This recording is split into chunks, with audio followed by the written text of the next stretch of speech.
Nakakainis to si Bon Ordoña. Imbis na hindi ako nagko-content ay mapapakontent ako ngayon dahil may challenge siya na kung sino man ang pinakamaraming views ay magkakamit ng 1,000,000 piso pag nakuha niya ang 10 million subscriber. Kaya ngayon, gamit ito, at ito. Kung kitang makuha ang pangarap mong 1,000,000 piso at tutulungan mo rin ako maabot ang pangarap kong 10 million subscribers. Ako naglilinis ng proven kasi agad na agad. Pero ngayon gagawin ko, ipapakita ko dahil ang tagal ko naglilinis, di ko na pinapakita kasi nga ubusan yung proven. Pero ngayon maglilinis tayo. Ganito karami ang lilinisin natin, kalahating cooler.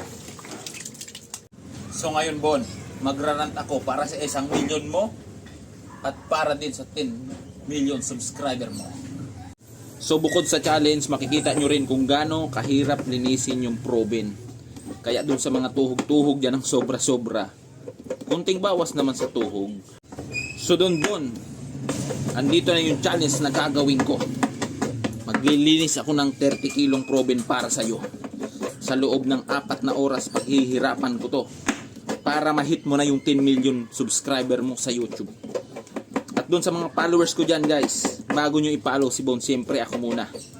Bago nyo sa i-subscribe, siyempre ako muna, Bert Fortes Vlog. At siyempre, hindi tayo papayag na hindi tayo yung pinakamalaking views dito sa gagawin nating video na to.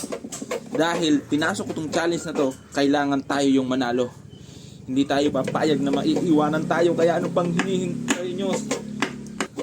Share nyo yung video natin na to. Para tayo makakuha, kahit small content creator lang tayo, dapat tayo yung nakakahit ng mga ganyang matataas na views.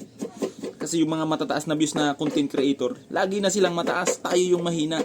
Kaya sa pagkakataon na to, dapat tayo naman yung mataas.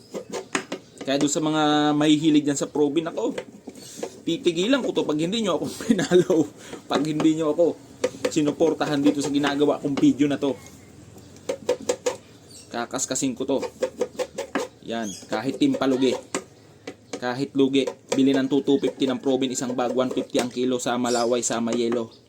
Tapos mabibenta mo lang ng 2,000, may tuhog pang mga sobra-sobra dito. Pero kasa tayo sa challenge. Nagsisimula ako magkaskas nito, alas 8, tatapusin ko to ng alas 12. Ayan. Ganyan kahirap linisin yung proven natin. Kaya hindi na masyado ako nagkukuha ng proven kasi pag sobrang daming feeds, talo tayo. Ngayon lang ulit ako napilitang kumuha.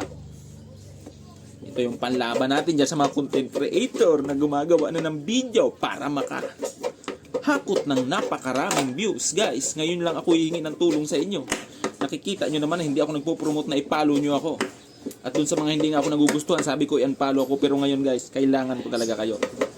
Para marami tayong pambiling harina pag tayo nanalo. At siyempre, makita din natin si personal si Bon. Yan. Doon sa mga patulog-tulog dyan, patambay-tambay, pa-cellphone lang. Ano pang ginagawa nyo? Naglilinis ako dito guys. Suportahan nyo naman ako dito. I-share nyo naman yung video natin. Ngayon lang ako ihingi kahit galit kayo sa akin. Share nyo yung video natin. Kasi bibilis-bilisin kong maglinis itong proven na to kahit mahirap.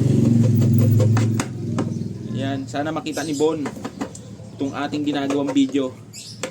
Sa dami-dami ng challenge na napanood ko, kay Idol Bon lang talaga ako kumasa. Kasi nagustuhan ko yung video niya. Alam kong bakit. Pag nakuha ko yung 1,000,000, bibili ko ng maraming cart. Ipaparapol din natin. Ipaparapol din natin yung mga cart na yan. At kung sinong mananalo, may negosyo ka na agad. Alam mo ba yon? At siyempre, gawang Gilbert yung cart na matitikman ay magagamit nyo. Gawang Gilbert yan. Kung gaano kaganda yung cart natin, ganun din kaganda yung mapupunta sa inyong cart. Kaya wag puro nood, wag puro cellphone, mag-share din kayo guys.